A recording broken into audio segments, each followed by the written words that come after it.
السلام عليكم ورحمة الله وبركاته. نحمده ونصلي على رسوله الكريم. اللهم صل على سيدنا نبينا مولانا محمد وبارك وسلم. بلغ رسالة وأدى الأمانة وقام حجته ودعا إلى الحق. أما بعد، أعوذ بالله من الشيطان الرجيم. بسم الله الرحمن الرحيم. فقلت استغفروا ربكم إنه كان غفارا يرسل السماء عليكم مدرارا. صدق الله العظيم. عن حذيفة بن يمان رضي الله عنه عن النبي صلى الله عليه وسلم قال: الاستغفار ممحاة للذنوب. صدق رسول النبي الكريم. விண்ணையும் மண்ணையும் படைத்து பரிபாலித்துக் கொண்டிருக்கின்ற இறைவனுக்கு எல்லா புகழும் உரித்தாகட்டுமாக. இந்த உலகத்தில் இறுதி தூதுவர் முஹம்மது முஸ்தபா ஸல்லல்லாஹு அலைஹி வஸல்லம் அவர்களை வழுவாது தழுவாது பின்பற்றிய சத்திய சஹாபாக்கள், தாபீன்கள், தபா தாபீன்கள், நாதாக்கள், சுஹதாக்கள், நல்லடியார்கள், நாம் அனைவர்கள் மீதும் சாந்தியும் சமாதானம் என்று நிலவட்டுமாக. கணியத்துக்குரிய பெரியோர்களே, சகோதரர்களே, அதிகமாக வெப்பங்கள் அதிகமாக இருந்து கொண்டிருக்கிறது. வெயிலின் தாக்கம் அதிகமாக இருக்கிறது. நரகத்துடைய ஒரு பகுதியாக வெப்பம் இந்த உலகத்திலே அதிகமாக இந்த வருடத்திலே நாம் காண்கிறோம். அல்லாஹ் சுப்ஹானஹு வ தஆலா முதலாக ஷரியத்து கொடுக்கப்பட்ட மாமனிதர் நூஹ் அலைஹிஸ்ஸலாம் அவர்கள் தமது சமுதாயத்தை நோக்கி சொல்கிறார்கள். ஃபகுல்து இஸ்தக்ஃபிரு. நூஹ் அலைஹிஸ்ஸலாம் தன்னுடைய சமுதாயத்துக்கு சொன்னார்கள், இஸ்தக்ஃபிரு ரப்பக்கும், நீங்கள் உங்களுடைய ரப்பிடத்தில் இஸ்திக்ஃபார் செய்யுங்கள், பாவ மன்னிப்புக்காக துவா செய்யுங்கள் என்பதாக சொன்னார்கள். இன்னஹு கான கஃபாரா, நிச்சயமாக அல்லாஹ் மன்னிக்க கூடியவனாக இருக்கிறான். யுர்சிலி ஸமா அலைக்கும் மிதராரா, அல்லாஹ் மழையை இறக்கக்கூடியவனாக இருக்கிறான் என்பதாக சொல்லி காட்டினார்கள். வெப்பம் அதிகமாக இருப்பதின் காரணமாக மழை பெய்வதற்கு முக்கிய காரணம் என்னவென்று சொன்னால், வரலாற்றை பதிவு செய்யப்படுகிறது. மழை இறங்குவதற்கு 3 முஸ்தஹபுகள் இருக்கிறது. ஒன்று அத்தௌபத்து, முதலாவது இஸ்திக்ஃபார் செய்ய வேண்டும். இரண்டாவது வஸதகத்து, தான தர்மங்கள் செய்ய வேண்டும். மூன்றாவது சியாமு ஸலாஸத அய்யாம், 3 நாட்கள் நோன்பு வைக்க வேண்டும். மழை பெய்ய வேண்டும் என்று சொன்னால், மழை பொழிய வேண்டும் என்று சொன்னால், இந்த வெப்பத்தினுடைய உஷ்ணம் இருக்கிறதே குறைய வேண்டும் என்று சொன்னால் அதற்கு மழை முக்கிய காரணமாக இருக்கிறது. மனிதன் செய்ய வேண்டிய தௌபா செய்ய வேண்டும். நூஹ் அலைஹிஸ்ஸலாம் தன்னுடைய சமுதாயத்துக்கு சொன்ன வார்த்தை, நீங்கள் அல்லாஹ்விடத்தில் இஸ்திக்ஃபார் செய்யுங்கள், அல்லாஹ்விடத்தில் பாவ மன்னிப்பு தேடுங்கள், அல்லாஹ் மன்னிக்க கூடியவனாகவும் இருக்கிறான், அல்லாஹ் மழை இறக்கக்கூடியவனாகவும் இருக்கிறான் என்பதாக சொல்லி காட்டினார்கள். கண்ணியத்து குறித்தானவர்களே, விவசாயம் எல்லாம் செழிப்பான முறையில் இல்லை. ஒரு மனிதர் சொல்லுகிறார், வயது 90 வயது இருக்கும், அவரோடு பிரயாணம் செய்தேன், ஒரு நாளும் இல்லாமல் இதுவரையும் என்னுடைய வாழ்நாளில் இந்த மாதிரி வெயிலை நான் கண்டதில்லை, எனக்கு 90 வயது ஆகிறது, ஒரு நாளும் இந்த மாதிரி ஒரு வெப்பம் நான் பார்த்ததே இல்லை, இந்த வருடம் கடுமையான வெப்பமாக இருக்கிறது என்று சொன்னதற்கு காரணம், இந்த வருடம் அதிகமான வெப்பம் நமக்கெல்லாம் தெரியும். அதற்கு மனிதன் செய்ய வேண்டிய முதல் முக்கிய காரணம், பாவங்கள் மிகைத்து விட்டது, அல்லாஹ்விடத்தில் இஸ்திக்ஃபார் செய்ய வேண்டும், மலை தொழுகை தொழ வேண்டும். இன்றைய காலத்தில் 5 நேர தொழுகா போதுங்க அப்படி நினைக்கிறவர்கள் இருக்கிறார்கள். மலை தொழுகை இருக்கிறதே, அதற்கு ஏற்பாடு செய்வதும் ஒரு சுன்னத்து. நபி ஸல்லல்லாஹு அலைஹி வஸல்லம் காலத்துல மலை தொழுகையில் தொழுதிருக்கிறார்கள். நான் அதற்கான உண்டான ஹதீஸாதாரத்தோட சொல்கிறேன். பாவ மன்னிப்பு தேட வேண்டும். ஹுதைஃபத்து பின் யமான் ரலியல்லாஹு அன்ஹு அவர்கள் அறிவிக்கிறார்கள், தஃப்சீர் குர்துபியுடைய கிதாபில் பதிவு செய்யப்பட்டிருக்கிறது. நபி ஸல்லல்லாஹு அலைஹி சொன்னார்கள், அல் இஸ்திக்ஃபாரு மம்ஹாத்துன் லிதுனூப், பாவ மன்னிப்பு தேடுவது இருக்கிறதே பாவங்களை போக்குகிறது என்பதாக சொன்னார்கள். இஸ்திக்ஃபார் என்பது பாவ மன்னிப்பு தேடுவது இருக்கிறதே, அது தன்னுடைய பாவங்களை அழிக்கிறது, போக்குகிறது என்பதாக நபி ஸல்லல்லாஹு அலைஹி வஸல்லம் சொல்லியிருக்கிறார்கள்.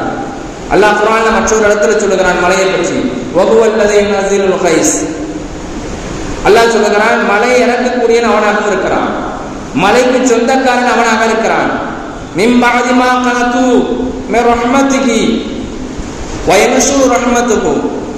நீங்க நிராசை அடைந்த பிறகும் மலை இறக்கக்கூடியவனாக இருக்கிறான். இன்றைய காலத்தில் நினைக்கிறோம்ல, ஒரு 2 மாத காலங்களாக வெப்பங்கள் அதிகமாக இருக்கிறது, மழை இறங்குமோ இறங்க மாட்டோமோ இறங்காதோ என்பதாக நிராசை அடையக்கூடிய மக்களும் இருக்கிறார்கள். அல்லாஹ் சொல்லுகிறான் வயன்ஷு ரஹ்மத்துஹு.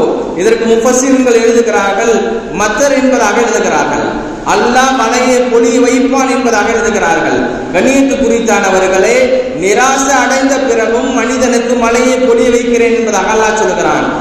அல்லாஹ் எப்படிப்பட்டவன் என்று சொன்னால் மலை இறக்கக்கூடியவனாகவும் இருக்கிறான் என்பதாக அல்லாஹ் குர்ஆனிலே சொல்லி காட்டுகிறான். கண்ணியத்து குறித்தானவர்களே, நாம் விளங்குவதற்கான உண்டான நோக்கம் என்னவென்றால் அதிகமாக ஒவ்வொருவரும் இஸ்திக்ஃபார் செய்ய வேண்டும்.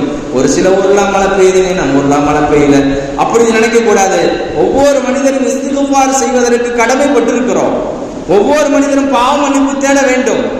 அல்லாஹ் குர்ஆனிலே மலையை பற்றி சொல்லும் பொழுது அஃபரைத்துல் மா அல்லதீ தஷ்ரபூன் என்பதாக கேட்கிறான். நீங்க குடிக்கக்கூடிய தண்ணீரை பார்த்திருக்கிறீங்களா? அதை நம்ம இறக்குறோமா, நீங்க இறக்குறீங்களா, நாங்க இறக்குறேனா என்பதாக கேட்கிறான். மலை இறக்கக்கூடியவன் அல்லாஹ், அந்த மலை தண்ணீர் இருக்கிறதே அதை இறக்கக்கூடிய நல்லாகவும் இருக்கிறான். அது உப்பு நீராகவும் ஆக்குவான், அது சுவையுள்ளதாகவும் ஆக்குவான். அல்லாஹ்வுக்கு சொந்தமானது. கண்ணியத்து குறித்தானவர்களே, மலை தண்ணீரை இறக்கக்கூடிய அல்லாஹ்வும் இருக்கிறான். அந்த மலை தண்ணீரை உப்பாக்க ஆக்குவதற்கும் அல்லாஹ்வுக்கு சக்தி இருக்கிறது. அல்லாஹ்வுடைய குதிரத் உள்ளவன், அல்லாஹ் அதையும் ஆக்கக்கூடியவன், சுவையுள்ளதாகவும் அல்லாஹ் ஆக்குவான். அதான் நபியுடைய காலத்துல நபி ஸல்லல்லாஹு அலைஹி வஸல்லம் இதே வெள்ளிக்கிழமை என்று நபியர்கள் குத்பா செய்து கொண்டிருந்தார்கள். ஒரு மனிதர் ஓடி வந்து யா ரசூலல்லாஹ், நபியிடத்துல கேட்டாங்க, சொன்னாங்க, யா ரசூலல்லாஹ், என்னுடைய பாதைகள் எல்லாம் துண்டிக்கப்பட்டிருக்கிறது,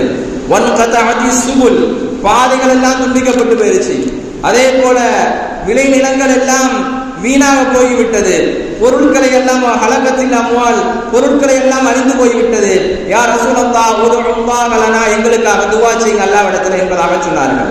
மலைக்காக வேண்டி எங்களுக்கு துஆ செய்யுங்கள் என்பதாக கேட்டார்கள். நபி ஸல்லல்லாஹு அலைஹி வஸல்லம் அவர்கள் குத்பா செய்து கொண்டிருக்கும் பொழுது தன்னுடைய கையை உயர்த்தி துஆ செய்தார்கள். அல்லாஹும்ம அஸ்கினா, யா அல்லாஹ் மலையை பொழிய வைப்பாயாக. இந்த வார்த்தையை 3 முறை சொன்னார்கள். மலையை பொழிய வைப்பாயாக, மலையை பொழிய வைப்பாயாக என்பதாக சொன்னார்கள்.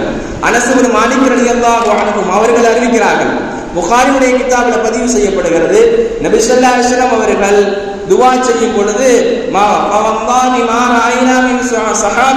நான் வெளியில போய் வானத்தை நோக்கி பார்த்தேன், அல்லாஹ்வின் சத்தியமாக நான் வானத்தை நோக்கி பார்த்தேன், கொஞ்சம் கூட இடி மின்னல் ஏற்படல, அதுவும் இல்லாமல் மேகங்களை எல்லாம் ஒன்று சேருதல. நபி அவர்கள் துஆ செய்த பிறகு மழையை அல்லாஹ் கொடுத்தான். கிட்டத்தட்ட 6 நாட்கள் மழை பெய்தது. அந்த 6 நாட்களுமே அந்த சஹாபி அவர்கள் அறிவிக்கிறார்கள், அடுத்த ஜும்மாவுடைய தொழுகையில எந்த நபர் நபியிடத்துல வந்து துஆ செய்யுங்கள் என்பதாக கேட்டார்களோ அதே மனிதர் நபியிடத்துல வந்து சொன்னார், யா ரசூலல்லாஹ், மழை போதும், இந்த மழை இருக்கிறதே எங்களுக்கு போதுமானதாக இருக்கிறது என்பதாக அல்லாஹ்விடத்தில் இதற்கும் துஆ செய்யுங்கள் என்பதாக சொன்னார்கள். நபி ஸல்லல்லாஹு அலைஹி வஸல்லம் அடுத்ததாக சொன்னார்கள், இந்த மலை இருக்கிறதே பக்கத்தில் உள்ள கிராமங்களுக்கும் ஒரு பயன் தரக்கூடியதாக ஆக்குவாயாக என்பதாக நபியர்கள் துஆ செய்திருக்கிறார்கள். இதுல என்ன தெரிகிறது? அனஸ் இப்னு மாலிக் ரலியல்லாஹு அன்ஹு அவர்கள் அறிவிக்கிறார்கள், 6 நாட்களாக சூரியனை நாங்க பார்க்கல. முதவார ஜும்மா தொழுகையில வந்த மனிதர் நபியிடத்துல சொன்னார், எங்களுக்கு மலைக்காக வேண்டி துஆ செய்யுங்கள் என்பதாக கேட்டார்.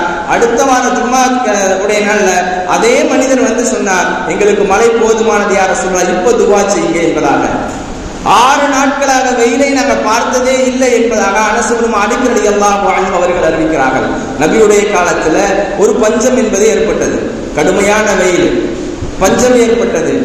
பஞ்சம் ஏற்படும் பொழுது ஒரு மனிதர், சஹாபாக்கள் எல்லாம் மனிதர்கள் எல்லாம் வந்து நபியிடத்துல வந்து கோரிக்கை வைத்தார்கள். அம்மா ஆயிஷா அவர்கள் அறிவிக்கிறார்கள், மனிதர்கள் எல்லாம் நபியிடத்துல கோரிக்கை வைத்தார்கள் மலை தொழுகை தொழுவதற்காக வேண்டி. நபி ஸல்லல்லாஹு அலைஹி வஸல்லம் அவர்கள் மலை தொழுகை தொழுவதற்காக வேண்டி மெம்பர் படி ஏற்பாடு செய்தார்கள். ஒரு இடத்தை ஏற்பாடு செய்தார்கள். அந்த இடத்தை ஏற்பாடு செய்து நபி அவர்கள் மக்களை எல்லாம் ஒன்று கூட்டி எல்லாருமே ஒன்று சேர்த்து மனிதர்களை எல்லாருமே நபி அவர்கள் தொழ வைக்க ஆரம்பித்தார்கள். நபி அவர்கள் சிறிது நேரம் குத்துபா செய்தார்கள். குத்துபா செய்யும் பொழுது அல்லாஹ்விடத்தில் கேட்ட வார்த்தை என்ன தெரியுமா? அல்லாஹும்ம அன்த லா இலாஹ இல்லா அன்த கல் கனியு, யா அல்லாஹ் நீ ஒருவனாக இருக்கிறாய், நீ தேவையற்றவனாகவும் இருக்கிறாய். வனஹனுல் ஃபுக்கரா, நாங்க தேவை உள்ளவர்களாகவும் இருக்கிறோம். இதான் அல்லாஹ்விடத்தில் நம்ம கேட்கிற துவா. துவா கேட்கறதுல முறை இருக்கணும். நபி அவர்கள் அல்லாஹ்விடத்தில் கேட்கும் பொழுது அல் கனியு, எல்லாம் நீ தேவையற்றவனாக இருக்கிறாய், வனஹனுல் ஃபுக்கரா, நாங்க தேவை உள்ளவர்களாக இருக்கிறோம் என்பதாக துவா செய்தார்கள். மலைக்கு சொந்தக்காரன் அல்லாஹ்வாக இருக்கிறான். அந்த மலை இறக்கக்கூடிய அல்லாஹ்வாக தான் இருக்க முடியும். மனிதர்களாக மலை இறக்க முடியாது.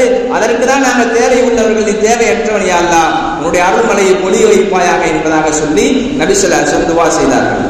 நபி ஸல்லல்லாஹு அலைஹி வஸல்லம் துவா செய்வதற்கு முன்பாக கூட அல்லாஹ் முதல்ல புகழ்ந்தாங்க. அல்ஹம்துலில்லாஹி ரப்பில் ஆலமீன் அர்ரஹ்மானிர் ரஹீம் மாலிகி யௌமித்தீன். அல்லாஹ்வுடைய சிஃபாத் சம்பந்தமான விஷயங்களை எல்லாம் துஆவுல சொல்லி அல்லாஹ்விடத்துல துஆ செய்ய ஆரம்பித்தார்கள். மலைக்காக வேண்டி துஆ செய்தார்கள். கண்ணியத்துக்குரித்தானவர்களே, அதிகமான வெயிலின் வெப்பம் அதிகமாக இருக்கிறது. இஸ்திக்ஃபார் செய்ய வேண்டும், தான தர்மங்கள் செய்ய வேண்டும். அதே போல ஏதாவது முடிந்த அளவுக்கு 3 நாட்கள் நோன்பு வைப்பது இருக்கிறது. இது முஸ்தஹபுகளாக இருக்கிறது. அல்லாஹ் சுப்ஹானஹு வ தஆலா நம்முடைய பாவத்தை எல்லாம் மன்னிக்க வேண்டும். உலகத்தில் வாழும் பொழுது அல்லாஹ்வுக்கு கட்டுப்பட்டு வாழக்கூடிய நபர்களாகவும் உங்களையும் என்னையும் ஆக்கி அருள் புரிவானாக. வாழும் பொழுது அல்லாஹ்வுடைய பொருத்தத்தோடு வாழக்கூடிய பாக்கியத்தை ஏற்படுத்துவானாக. துஆ செய்யக்கூடிய முறைகள் இருக்கிறது. அல்லாஹ்விடத்துல இஹ்லாஸான முறையில நல்ல முறையில கேட்கிறது. இன்னைக்கு மனிதர்கள் எனக்கு எப்படி துவா செய்கிறான்னு சொன்னா, எல்லாம் எனக்கு அதை கொடு இதை கொடு, எனக்கு வீடை கூட அதிகமான செல்வத்தை கொடுன்னு கேட்கிறோம். அப்படி கேட்கக்கூடாது. அல்லாஹ்விடத்துல ஆரோக்கியத்தை தான் கேட்கணும். உலகத்துல யார் முதல் பணக்காரர் தெரியுமா?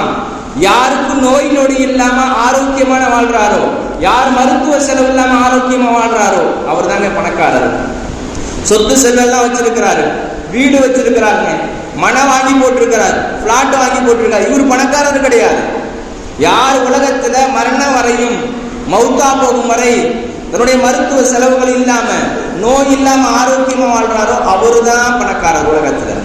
இன்னைக்கு எத்தனையோ மனிதர்கள் சொத்து செல்வெல்லாம் இருக்குது. அதிகமா எனக்கு அல்லாஹ் கொடுத்துருக்கான் ஹஜ்ரத், இருந்தாலும் எனக்கு நிம்மதி இல்லை. அதிகமான நோயை கொடுத்துட்டான். ஒரு நாளைக்கு 10 மாத்திரை போடுறேன், ஒரு நாளைக்கு 5 மாத்திரை போடுறேன். இவரு பணக்காரர் கிடையாது. கண்ணியத்துக்குரித்தானவர்களே, சம்பாதிக்கிறதுல நேர்மை இருக்கணும், பேசுறதுல நேர்மை இருக்கணும். அதே போல துவா செய்யறதுல இருக்கிறதே அல்லாஹ் முதல்ல புகழ்றது. புகழ்ந்த பிறகு அல்லாஹ்விடத்துல கேட்கிறது, யா அல்லாஹ் எனக்கு ஆரோக்கியமான வாழ்க்கையை கூடிய அல்லாஹ்.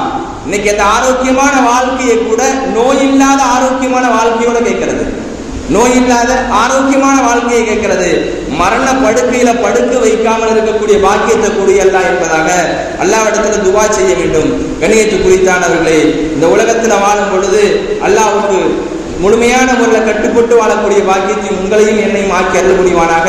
இந்த உலகத்தில் வாழும் பொழுது இஸ்திக்ஃபார் செய்த வண்ணமாக உலகத்தை விட்டு மரணிக்கும் பொழுது லா இலாஹ இல்லல்லாஹ் முஹம்மதுர் ரசூலுல்லாஹ் என்ற கலிமாவை தன்னுடைய வாழ்நாளில் சரியான முறையில் பின்பற்றி நடந்து வாழ்க்கை முழுவதும் தன்னுடைய அமல்களை செய்து மரணிக்கும் போது இந்த கலிமாவோடு மரணிக்கக்கூடிய பாக்கியத்தை உங்களுக்கும் எனக்கும் தந்து அருள் புரிவானாக. வாஹிரு தவானா அல்ஹம்துலில்லாஹி ரப்பில் ஆலமீன். அஸ்ஸலாமு அலைக்கும் வரஹ்மத்துல்லாஹி வபரகாத்துஹு.